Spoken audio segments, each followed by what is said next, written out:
2018 BMW M5, 600 horsepower, all-wheel drive, and 189 miles per hour.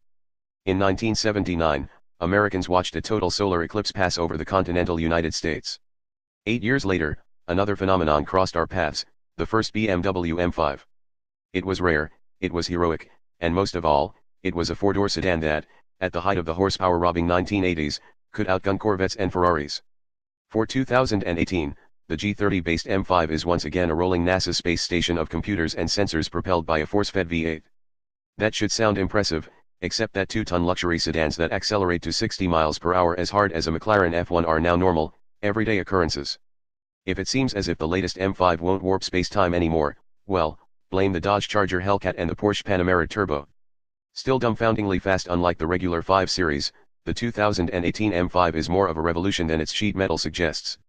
It's the first M5 with all-wheel drive and without an option for a manual transmission. BMW's MX Drive is rear-biased and funnels torque through an electronically controlled limited-slip differential similar to those on the X5M and X6M SUVs. In the M5, though, the system can disconnect the front axle for true rear-wheel drive hooliganism that, from our brief experience in a prototype, makes this 4,350-pound, our estimate, lug feel like an E90 M3. Even in regular mode, the all-wheel drive setup will allow the rears to slip slightly for douchebag-safe maneuvers on public streets. In 4WD Sport, with the stability control set to M dynamic, slip angles widen, and more torque routes to the active, but non-torque vectoring, rear differential. For those times when you really want to burn through the last 1/32 of tread, the M5's stability control is fully defeatable in rear-wheel drive mode. All that tire smoke comes courtesy of the familiar S63 twin-turbo 4.4-liter V8, fortified with 24.0 psi of boost and increased capacity of the direct injection system. More efficient intercoolers, a revised oil pump, and a new exhaust manifold spring the twin-scroll turbos into immediate action. The net result is 600 horsepower, identical to the final special editions of the F10 M5, and 553 lb-ft of torque, up 37 lb-ft, a peak that is maintained from 1,800 rpm to the power peak at 5,700 rpm, 550 revs sooner than the 30-year M5. Those ratings might have been shocking a decade earlier, but now are the minimum the M5 needs against the 605 HP Audi RS7, the 603 HP Mercedes-AMG E63, the 550 HP Porsche Panamera Turbo, the 640 HP Cadillac CT-SV, and the 707 HP Dodge Charger SRT Hellcat.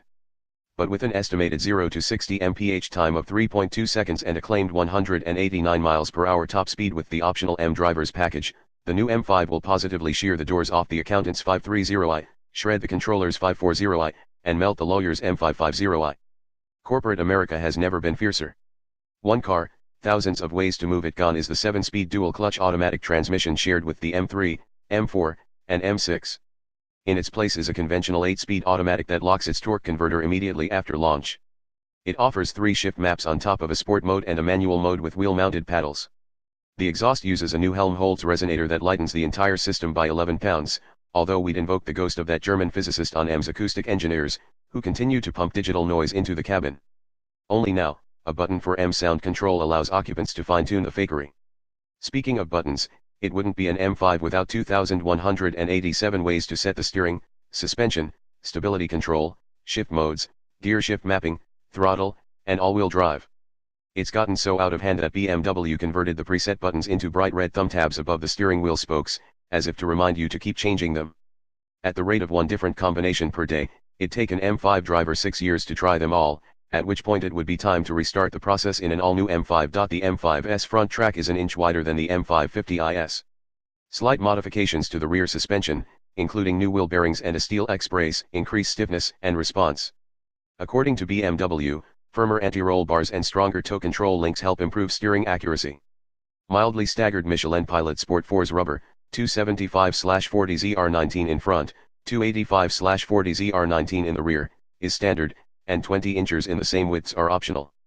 Standard 2-piece brake rotors, aluminum hat and iron friction surface are lighter than conventional discs, with 6 piston calipers biting down on 15.6-inch front rotors and single piston units applied to the rear 15.0 inches. Gold-colored brake calipers are a status symbol among BMW drivers, since these indicate the presence of the optional carbon ceramic rotors, 0.2-inch larger in diameter up front, which drop 51 pounds of unsprung mass. First and frozen when the M5 arrives next spring, 50 buyers can choose an M5 First Edition, out of 400 units worldwide, in frozen dark red metallic, which pairs difficult to maintain matte paint with black gloss kidney grills, exhaust tips, 20-inch wheels, and window trim. Inside, white leather with red contrast stitching is used throughout the interior.